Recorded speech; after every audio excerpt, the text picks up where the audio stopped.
Kalau dapat 1 juta, oke lah bikinin apa air, saluran air lah gitu. Jadi nazarnya adalah kalau ini sampai 1 juta penonton, di daerah sana akan dibuatin untuk air bersih. Yes. Amin. Karena kalau ada apa-apa ya yang korbannya dia gitu loh. Bisa komunikasi lah ya seenggaknya. Karena dia yang bisa ngelawan gitu kan. Pada faktanya dia juga takut.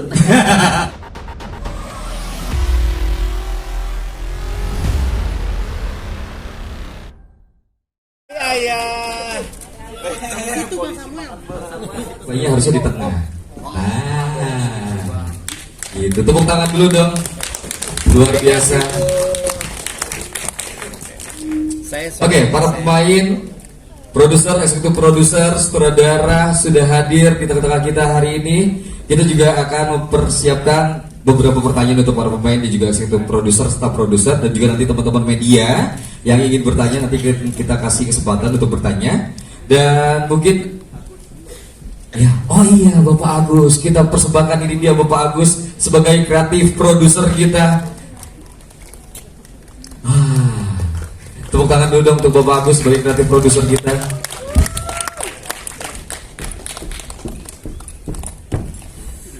Oke, mungkin ada sedikit pertanyaan untuk eksekutif produser kita yang juga bermain nih di film Desa Mati kali ini.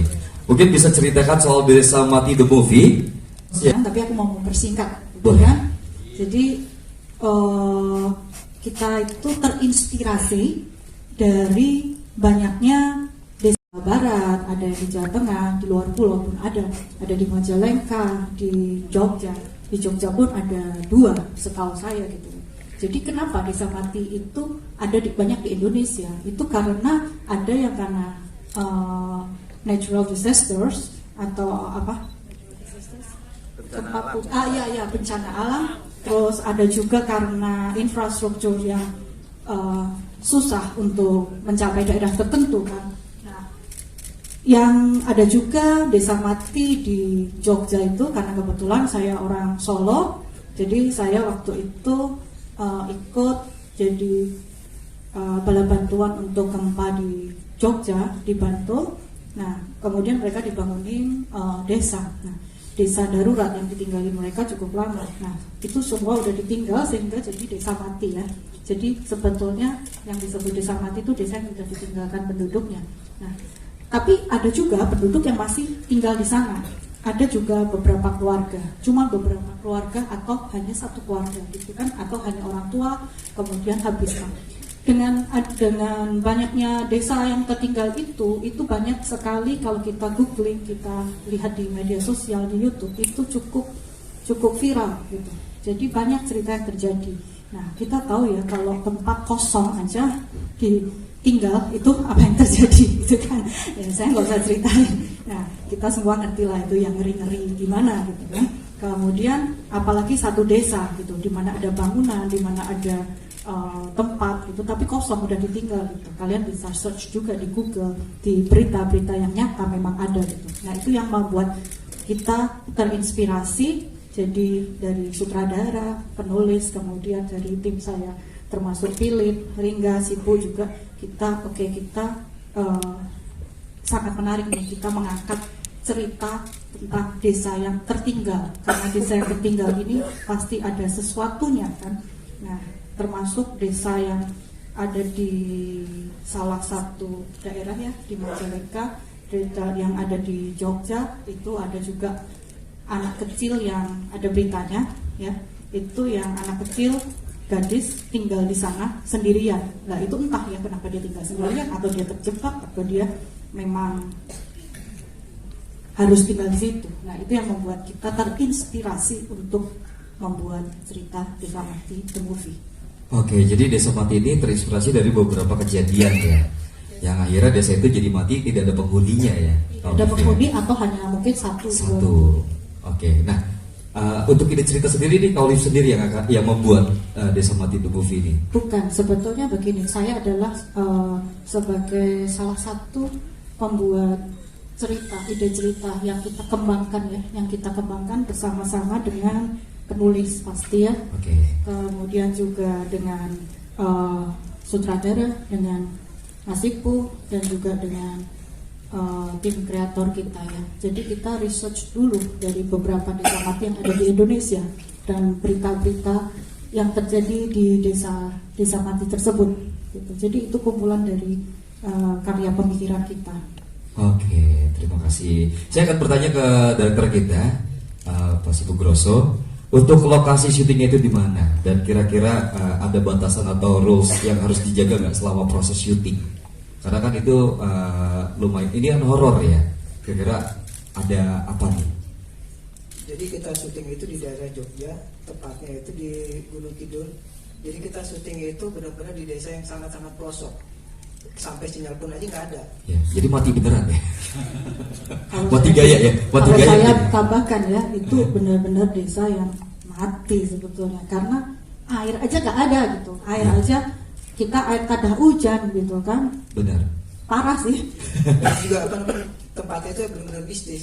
Jadi kita sebelum syuting itu udah dikasih tahu sesepuh sana, hati-hati berbicara, tindakan dan bla bla bla bla, benar-benar dijaga. Oke. Nah kebetulan di saat kita pun syuting ada banyak lah kejadian anak-anak dari pemain, kru, dan ada juga extras yang kesurupan. Oh.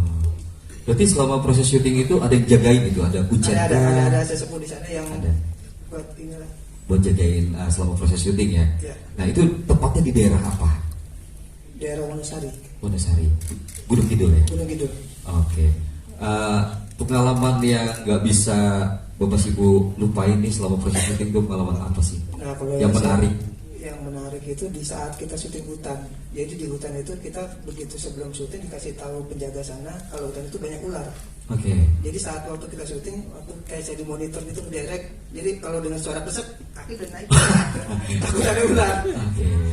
Tapi sebenarnya banyak ular berbisa sih.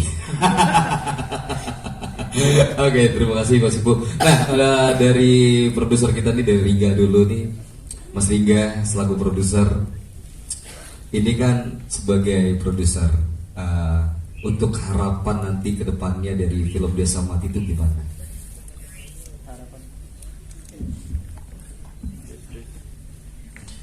Harapannya semoga film Desa Mati ini bisa diterima oleh semua masyarakat dan Amin. bisa insya Allah bisa tembus di 500 sampai 1 juta penonton. Amin. Oke. Nah, untuk Mas Philip, kenapa memilih tayang di awal Ramadan? Kenapa nggak pas momen libur Lebaran? Kenapa harus tayang di awal Ramadan?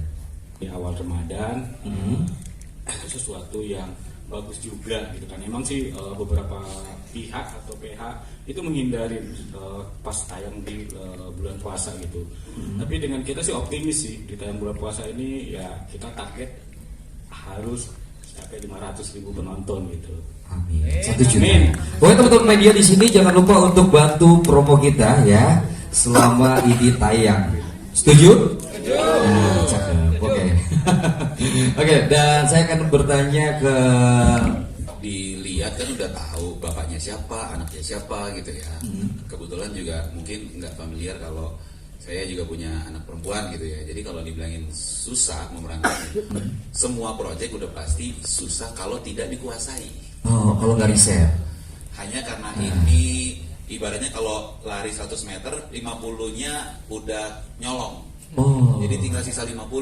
Siap. Karena kan bapak dengan anak perempuan gitu, dengan kekhawatiran, keprotektifan bapak ke anak perempuan semata wayangnya gitu.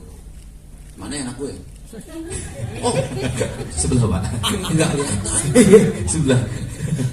Sebelah. Ya gitu. Jadi ibarat analoginya tuh gitu kayak lari 100 meter, gue udah start di 50 gitu. Oke. Nah, kita mau nanya dulu sama Frisly nih sebagai anaknya dari Samuel Rizal. Mati, iya, dinyalain. Innalillahi berarti ya. Jadi mati juga. Boleh nih mati katanya. Selamat malam semuanya. Frisly sebagai anaknya Samuel Rizal ya di film Desa Mati. Gimana perasaannya bisa menjadi anaknya Samuel Rizal? Kaget sih, karena gimana pun Kak Sam itu kan abang ya. Jadi pas tahu dia jadi papaku, aku kayak kira-kira kita tebak-tebakan. Kakak tuh nikahnya pas punya anak segede gini, kira-kira umur berapa nih nikahnya? Anaknya gede banget kan.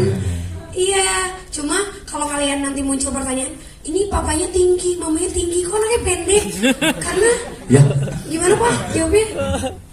Karena semua gizinya diambil sama bapak ibunya, anaknya cuma dikasih nasi tempe sambal. Terima kasih. Oh lagi zaman Krismon kali ya. Iya, kita udah nyiapin apa jawabannya. Oke. Perasaannya pas tahu mainnya sama Neoce, terus juga sama Kak Sam, semuanya pastinya aku bangga banget. Apalagi ketemu sama Kak Adila, salah satu orang yang aku nonton project filmnya. Jadi aku happy banget sih. Kalau sama Kisha happy nggak? Happy juga. Happy juga. Kayak nggak ikhlas ya. Enggak happy ya. Happy Kisha kan adik. Iya, adik kakak ya. Ya, adik kakak ya, tolong dicatat ya teman-teman media ya, televisi keluarnya enggak ya, enak lagi.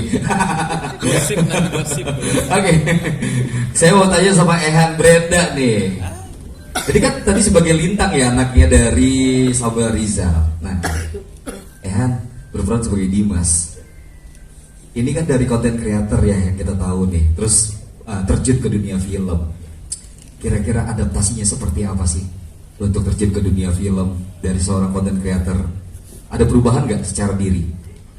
Halo, sebelumnya selamat malam teman-teman media.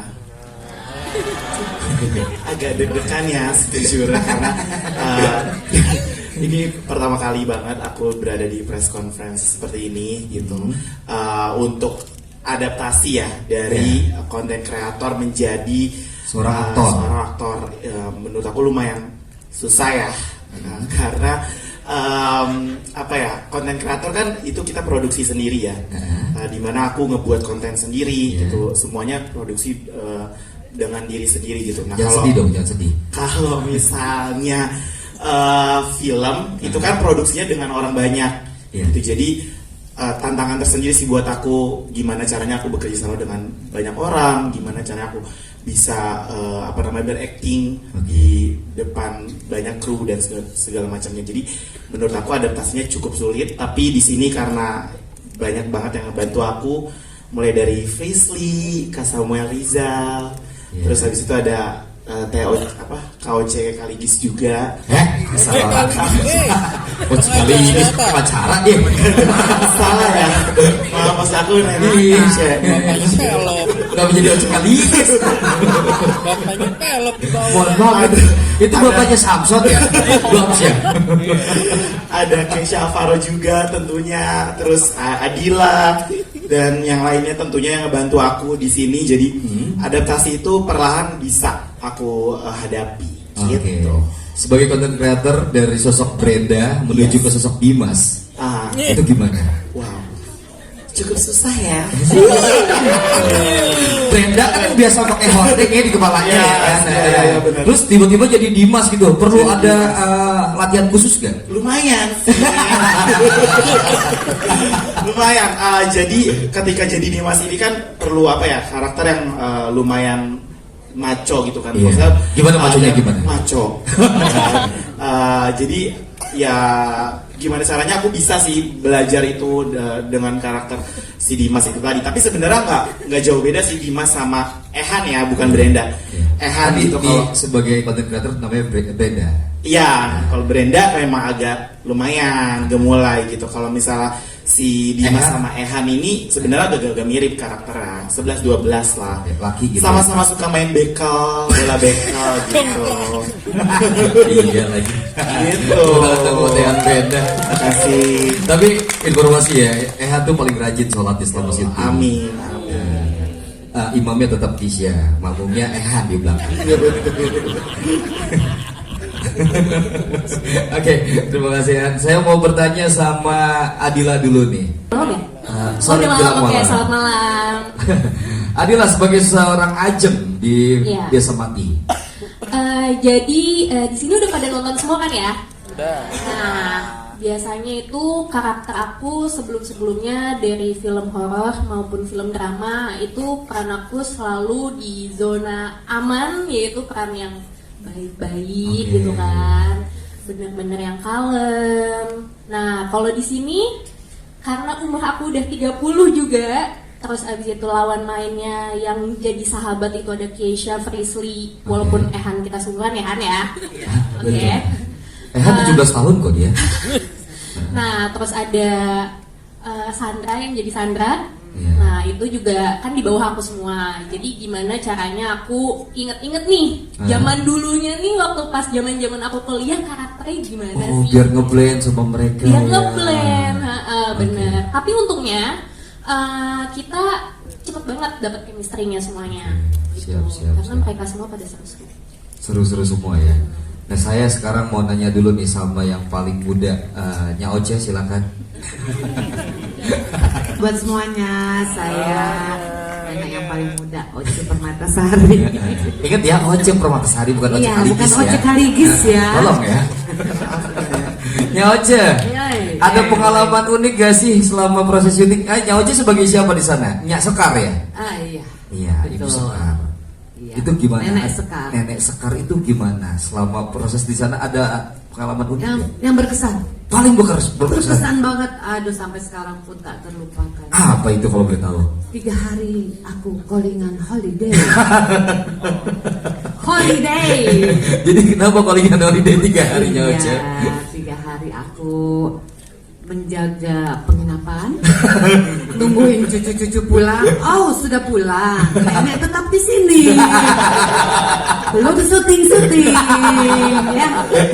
Jadi kalau dengan holiday. Itu kayaknya bukan pengalaman tapi unek-unek ya. Begitu. Jadi tiap hari itu kalau malam pulang gitu anak-anak ya, oh udah pulang syuting. Cucu ya, ya cucu pulang gitu kan, udah pulang syuting cucu. Iya. Oh, udah baik deh. saja. Iya. Itulah pengalaman paling berkesan di Desa Mati. Dan juga paling berkesan kalau Nya Oce tuh nggak ada sajiannya ya. Ya. Pasti uring-uringan dia. Ya begitulah. Oke, kita tanya sama Aira nih sekarang. Aira, ini kamu sebagai apa Aira? Ayo. Sebagai Ayu. Ada pengalaman unik gak sih kamu selama proses syuting Aira? Pengalaman unik ya. Ini syuting pertama film kamu atau ada lagi? Sebelumnya udah ada. Ya, Sekitar 2 film lah sebelumnya. Oke, nah ini project di Desa Mati ini gimana menurut kamu? Oh iya, halo semuanya. Jadi pertanyaannya apa? Ada aku apa? Kurang minum kayaknya. Pertanyaannya, sebagai Ayu di film Desa Mati kamu gimana? Seru gak sih? Pengalaman paling uniknya gimana? Ya, jadi ini pertama kalinya aku main film yang aku nggak jadi figuran gitu loh. Pengalamannya ya, aku senang banget karena bisa ketemu kayak Kak Kisha, Kak Frisly, Kak Adila dan kakak-kakak yang lainnya dan nenek Uce juga. Jadi ini pengalaman yang sangat-sangat berkesan untuk aku. Selama syuting pernah ngambek gak kamu? Selama syuting pernah ngambek gak? Enggak pernah. Enggak pernah, tapi pengen pulang ya. Enggak juga. Kata siapa? Oke, nah seru ya selama syuting ya kamu? Seru banget. Seru banget ya. Udah nonton belum filmnya tadi? Belum. Belum, nanti nonton bareng lagi ya. Ya. Nontonnya nanti setelah udahan tapi udah gala premier bareng-bareng. Kan di Mojokerto nanti kita bareng. Ya. Iya ya. Nah sekarang saya mau tanya, terima kasih ya Aira. Ya, sama-sama. Kita mau tanya dulu nih sama Vicky. Vicky ini sebagai Nur. Ibu Nur, ibunya dari Lintang. Oh iya, ibunya tinggi, bapaknya tinggi ya. Mungil kali Anda jadi anak. Ini kan dari seorang modeling terus tiba-tiba muncul ke dunia perfilman. Ada kesulitan kan biasanya kan catwalk gitu kan, terus tiba-tiba harus berakting di depan kamera. Sebelumnya selamat malam semuanya, perkenalkan nama saya Vicky dan saya backgroundnya memang model. Udah beberapa tahun, sekitar 10 tahun lebih saya jadi model catwalk. Oke. Nah kesulitannya ini kan film pertama saya. Pertama kagetnya callingan malam. Saya kan syuting callingan dari jam 7 malam sampai pagi itu yang pertama kaget sih. Oh kaget Belum pernah. Ini gue callingan sama siapa ini jam 7 gitu ya. Biasanya kalau model kan pagi gitu kan. Iya. Terus kesulitan yang kedua pasti ekspresi ya, karena biasanya saya jalan ya udah tanpa ekspresi aja, atau mood boardnya sesuai mood board biasanya kayak cuman senyum, senang, sedih gitu aja sesuai mood board. Nah kalau syuting ini kan kita dituntut untuk berekspresi sesuai dengan karakternya, itu yang agak saya masih belajar gitu. Tapi kebetulan teman-teman saya yang di lokasi syuting tuh baik-baik semua, jadi kayak support. Kayak misalnya saya kayak, aduh ini pertama kali saya syuting film, teman-teman pada kayak, ayo kak pasti bisa kok kayak gitu. Jadi senang banget bisa diajak main film di Desa Mati The Movie. Oke, ada tambahan dari kau nih apa? Vicky pengalaman syuting yang luar biasa kemarin pas ada adegan gorok beneran ini luka kegorok beneran. Gorok lu beneran. Itu saking mendalami karakter ya. Jadi digorok beneran ya? Iya kegorok kayak luka. Terus pas di syuting di hutan itu pas saya buka galeri ternyata pas saya duduk saya kan foto nih di belakang saya itu ada beberapa bayangan masih ada di galeri foto saya. Iya. Oh horor ya? Iya horor. Tuh kayak luar biasa sih antara capek sama nggak tahu ya itu halusinasi atau apa tapi ada di foto masih ada sama sisi hutan itu pas. Proses syuting gitu. Thank you Vicky. Saya mau nanya sama Kisha Alvaro sekarang. Kisha boleh saya? Iya, saya Kisha Alvaro, saya berperan sebagai Arga di film Desa Mati ini. Nah, Kisha, ini katanya film pertama di usia dewasa, benar ya? Iya, ini film debut setelah terakhir syuting film itu tahun 2012. Dan di tahun 2023 awal di bulan Januari dikasih kesempatan sama PH kami Sinema untuk bisa bermain film lagi. Sebagai Arga. Iya. Itu sosoknya seperti apa sih Arga itu? Karena ini akan nyambung kepada susah atau tidak, saya akan rapel aja ya. Kesulitan pertama untuk memerankan karakter Arga ini sebenarnya lebih ke ini kan spill dikit ya. Ini tuh sempat ada perubahan cerita di awal yang dimana tadinya Arga ini punya pacar gitu. Akhirnya jadi bersahabat gitu kan.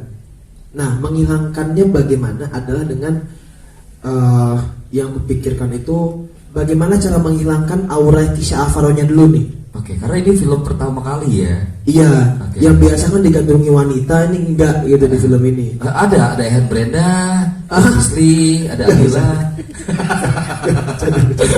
Bercanda. Enggak, karena karakter Arga itu, kakak semua itu enggak seganteng saya di filmnya, enggak sekarismatik saya di karakternya ya. Iya. Jadi gimana caranya saya menghilangkan kekarismatikan saya itu? Aura ini. Jadi cowok yang lebih santai, yang lebih polos, yang lebih cowok lugu. Gitu loh. Lugu-lugu tapi kepengen. Kenapa? Aslinya? Aslinya mirip-mirip. Aslinya nggak beda jauh. Nanti disiapin aja buat pertanyaan itu. Iya. Jadi pasti Arga ini juga karakter yang cukup menyulitkan karena selain dia juga satu-satunya cowok di grup ini, karena Ehan setengah kan. Dia masih kan setengah ya, jadi mohon maaf banyak. Kisha Alvaro, dia bogal premier udah dikecengin baut ya tadi katanya. Iya maaf ya sayang. Manajer langsung, ya salah gua. Jadi lebih ke banyak adegan actionnya seperti sudah ditonton tadi gitu, banyak adegan-adegan menyulitkan. Salah satunya yang sempat kami ambil sama Pak Sipu ya pada malam itu. Berapa jam waktu itu kita ambil ya Pak?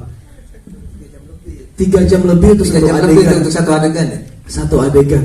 Dari seingat saya dari jam 11 sampai jam 2 malam itu masih adegan itu aja. Karena saking sulitnya dalam teknik pengambilan kamera, koreografi dan lain-lain.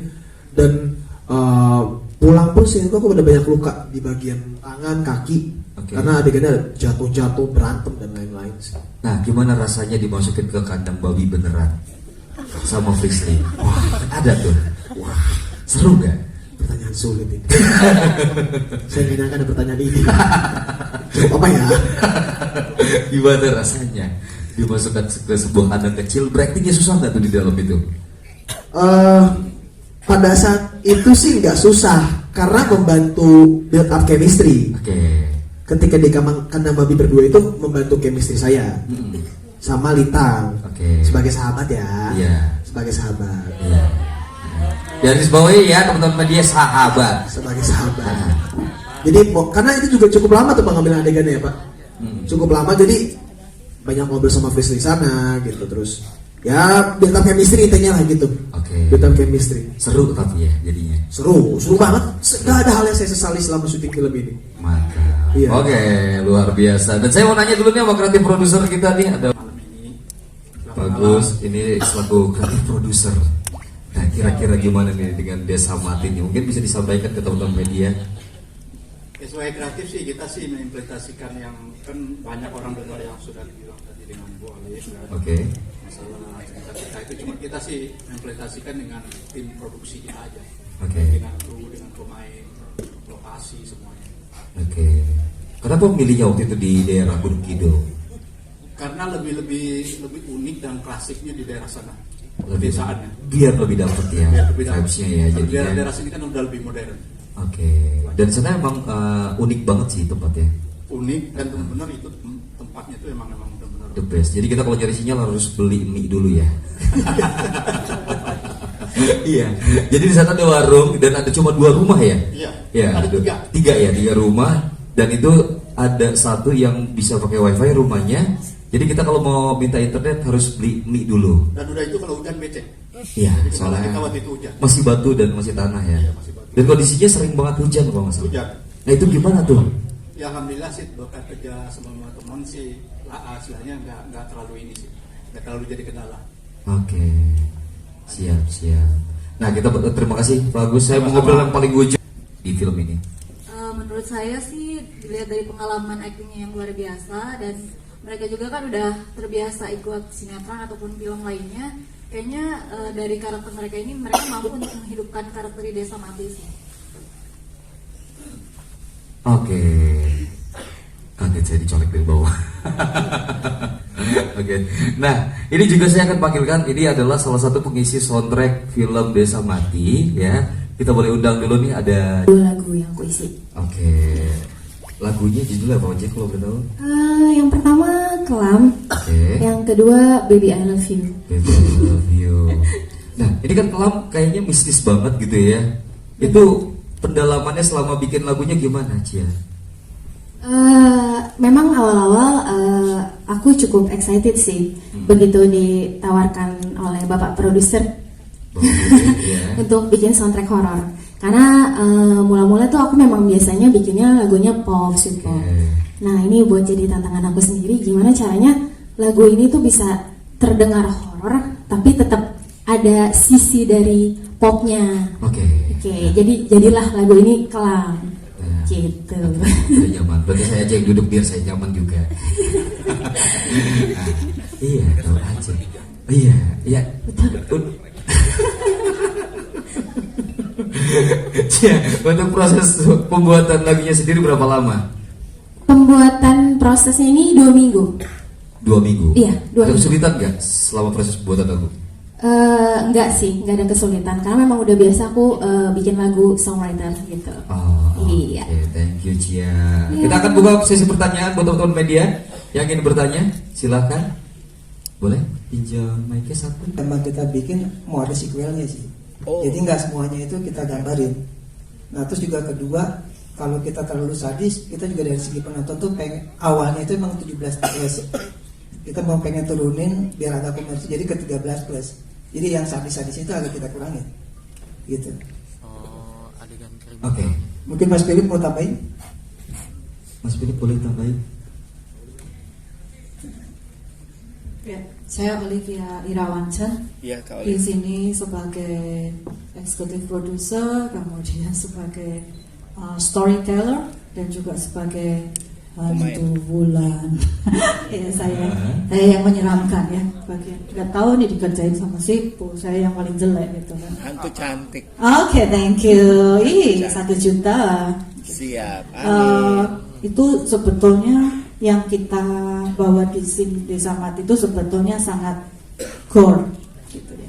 Awalnya itu semua sangat sadis, termasuk pembantaian Nur pun itu saat itu sebetulnya sadis sampai dibacok sampai beberapa kali. Cuman memang kita itu tadi yang disampaikan Mas Sipu. Jadi ada di post pro itu kita pertimbangkan ini nggak bisa masuk nih disensor kita untuk 13 tahun supaya bisa dinikmatin banyak orang kan gitu. Jadi pertimbangannya itu. Kemudian juga sebetulnya ada lagi yang ini tadi kan kalian semua udah nonton ada adegan jatilan ya. Mungkin saya bisa jelaskan sedikit ya. Jatilan itu kalau di Jawa Tengah itu sudah familiar. Jadi itu kalau di Ponorogo di Jawa Timur itu namanya reok Ponorogo, di mana permainan itu adalah permainan dengan mistis kan. Dengan apa istilahnya? Dengan magic ya. Nah, adegan yang kita tampilkan di Desa Mati Jatilan itu bukan diperankan oleh aktor. Semuanya real pemain jatilan. Itu ayam yang dimakan hidup. Nah, itu sebetulnya ada ayam yang dibunuh, yang dimakan 2. Pertama kita siapin 1 nggak cukup. Kemudian digorok pakai lidah, pakai gigi, itu leher ayam itu benar-benar hidup, itu nggak cukup 1, minta 2 kurang, minta 3. Itu nyata, itu ada. Kemudian disensor, nggak boleh. Jadi harus dipotong adegan itu.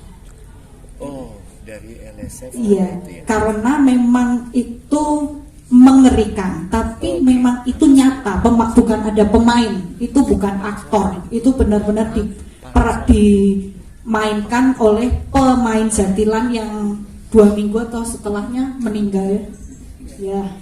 Itu yang kita tampilkan adalah real jatilan oleh pemain yang pemainnya setelah itu meninggal. Ya, gitulah ceritanya. Jadi kita terkendala untuk sensor karena terlalu gory. Terlalu sadis gitu ya. Sadis. Jadi agar filmnya bisa dinikmati oleh semua. Yang saya tahu sebagai pemain, saya ini tidak menganggap bahwa skenario ini adalah kitab suci yang tidak bisa dirubah, tidak bisa diimprovisasi, tidak bisa diganti-ganti, tidak gitu.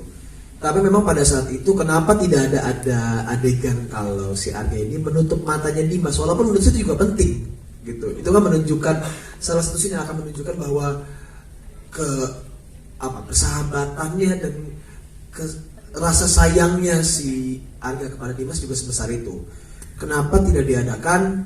Kembali lagi saya dan juga teman-teman pemain yang lain, pastinya kami kan banyak berunding ya sama Pak Sibu, banyak berunding, banyak ngobrol gitu, dan memang setelah kami sepakati pun memang tidak diputuskan untuk adanya adegan tersebut gitu. Dan kalau yang awal kenapa kami nggak tutup mata dulu, karena kami takut dibunuh sama setan yang terbang-terbang ini. Iya, nanti ke situ aja sih. Terima kasih. Oke. Aku akan berusaha semaksimal mungkin sih untuk gencar promosi dari film ini, dan tentunya melalui media sosial aku dan juga teman-teman yang lain juga yang tentunya juga punya banyak followers lebih dari aku, Frisly Herlin dan juga Keisha Alvaro. Tapi dan lain. Kamu tuh paling sering FYP loh di TikTok. Serius? Iya. Walaupun langsung saya scroll sih. Ya di like dulu ya. Gitu sih, seperti itu. Kita akan berusaha semaksimal mungkin. Terima kasih. Terima kasih. Mudah-mudahan nanti apa yang dicita-citakan 1 juta penonton terwujud ya. Amin. Saat ini benar-benar creepy, benar-benar menakutkan, dan jalur ke sana itu susah banget men gitu kan. Terus jadi Nazareth balik lagi ke sana. Balik ke sana. Liburan di sana. No way ya. Itu adalah satu tempat yang saya terus terang kapok deh datang ke sana lagi. Ini aku baru tahu kalau ternyata ini akal-akalannya Pak Agus tuh ya yang milik daerah sana. Gila. Jadi bapak pelakunya ya. Iya, dia ternyata terdakwanya. Itu tempat memang kutu kupret ya. Air nggak ada, listrik nggak ada gitu. Saya nggak ada sinyal nggak apa-apa. Tapi itu bikin saya sampai sakit infeksi saluran kencing parah banget. Jadi saya sampai dievakuasi, dibawa ke Singapura karena parah banget, dan itu kita ambil di adegan terakhir. Pakai diseling pulang. Tapi kalau dapat 1 juta, saya mau balik ke sana lagi. Saya ajak Ringga and tim bangun saluran air apa istilahnya tuh, air bersih. Serius deh ya. Amin. Ya, saya bukan bukan cariin BTS untuk sinyal itu it's not that important. Tapi yang penting itu orang kan adalah harus punya air ya. Air bersih itu is a very important thing gitu. Jadi kalau dapat 1 juta oke lah bikinin air saluran air lah gitu. Jadi nazarnya adalah kalau ini sampai 1 juta penonton di daerah sana akan dibuatin untuk air bersih. Yes. Amin ya. Semoga apa yang dicita-citakan yang baik bisa terwujud. Tetap kalah sama setan sana. Saking seremnya tempat itu. Dia lagi. Iya, Frisly aja takut gitu. Jadi boleh cerita dikit. Frisly itu kan yang saya tahu dari media sosial dan lain-lain kan. Frisly kan sosok yang tahu banget. Siapa tadi? Frisly kan sosok yang orang yang punya kemampuan spesial ya gitu. Dan ketika di sana sudah pasti ujung tombaknya adalah Frisly. Iya. Ketika mau ke toilet, mau ke jalan kemanapun, ke warung aja, Frisly temenin. Karena kalau ada apa-apa, ya yang korbanin dia gitu loh. Bisa komunikasi lah ya seenggaknya. Karena dia yang bisa ngelawan gitu kan. Pada faktanya, dia juga takut. Jadi sebenarnya gini, itu bukan berarti kesurupan aku kayak oh enggak gitu. Padahal kayak aku kan nggak dibayar sebagai dukun, jadi aku kayak enggak aku lintang di sini. Oh oke. Dan itu sorry kalau tadi bilang Fishy temenin ke warung kemana itu bukan karena kamu mau aja ya. Sebenarnya dikat. Kalau jadi publish ya, kita rame di TikTok itu soalnya. Tapi kalau ada aja lagi. Kalau itu mungkin Karul salah satu alasannya. Tapi kamu ngerasain ya? Cukup makhluk seperti itu. Cukup ngerasain. Kalau yang aku tahu tuh sugesti itu kadang ini benar nggak, coba saya mau klarifikasi juga sama Mbak Dukun. Halo. Misi. Katanya kalau kita ngerasa kayak tiba-tiba kayak dilihatin orang tuh nggak ada sadar yang ngeliatin katanya gitu. Sugestinya. Kalau tempatnya mendukung ya iya. Iya. Kalau kita ngerasa merinding di bagian belakang. Tapi pas aku nengok belakang ternyata kamu yang lihat. Kayak di ujung jurang ya. Jembul di jurang. Flashback kayak ini.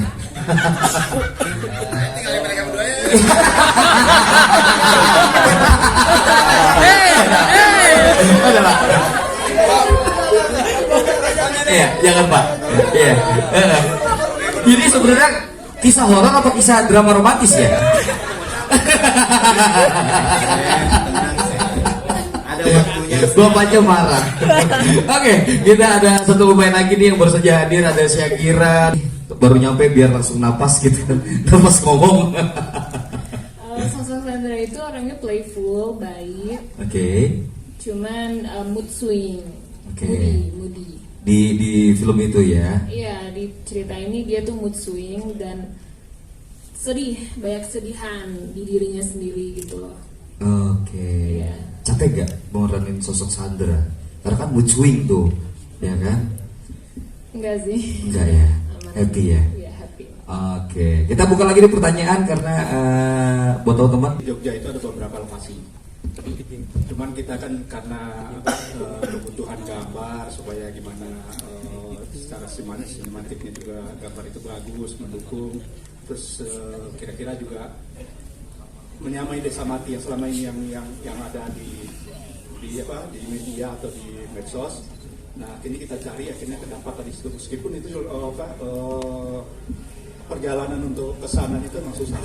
Dan kita dari Jogja sendiri aja perjalanan 1 jam ya lokasi syuting. Jadi benar-benar di sana itu benar-benar masih tempat sepi lah gitu karena Bukit Kapur. Oke. Gimana? Kita hunting terus reki dengan tim, kita dulu hunting, habis itu reki dengan tim semua, akhirnya kita sepakati dengan sutradara bahwa di sini tempatnya. Jadi makanya kita tetapin. Oh iya, setelah kejadian itu. Belum. Tadinya malah kita kan ada beberapa tempat tuh kan, ada juga yang di Jawa Tengah kan di Jawa Barat kan juga ada. Tapi akhirnya kita pilih di sana gitu. Karena di sana juga kita dari selain juga dari desanya juga dari kotanya kita mau manfaatin juga kota Jogja. Tulis